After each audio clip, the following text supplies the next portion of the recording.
Ito ang GMA Regional TV News. Mainit na balita mula sa Luzon, hatid ng GMA Regional TV. Mahigit 50 estudyante ang sunod-sunod na dinala sa ospital sa mga Tarem, Pangasinan. Chris, ano ang sabing nangyari doon? Connie, dinala sila sa ospital matapos mahilo at mahirapang huminga.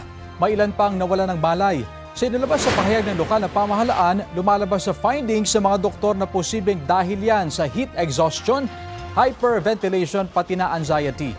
Sa investigasyon ng pulisya, wala namang kemikal na nalanghap ang mga estudyante na nag-eensayo raw noon ng sayaw.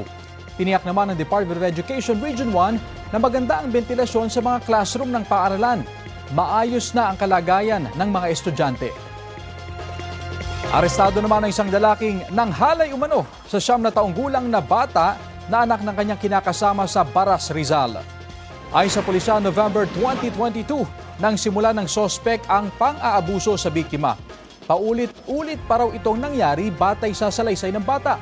2024 nang sampahan ng reklamo ng ina ng bata ang sospek nang makumpirma sa mediko-legal ang pang-aabuso.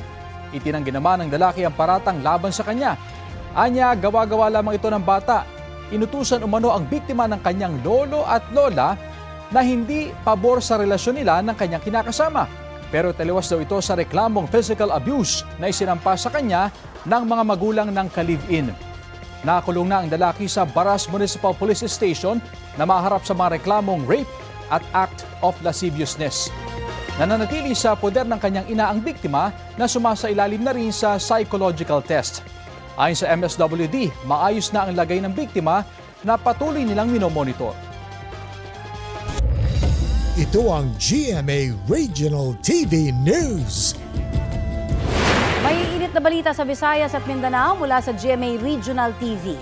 Tinambangan ng riding in tandem ang isang pamilya sa Raha, Buayan, Maguindanao del Sur. Cecil, kamusta ang mag-anak? Connie, dead on the spot ang ina matapos ang ambush.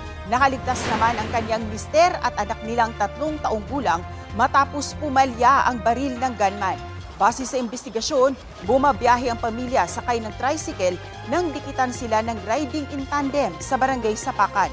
Kinikilala pa ang mga salarin at inaalam pa ang motibo sa krimen.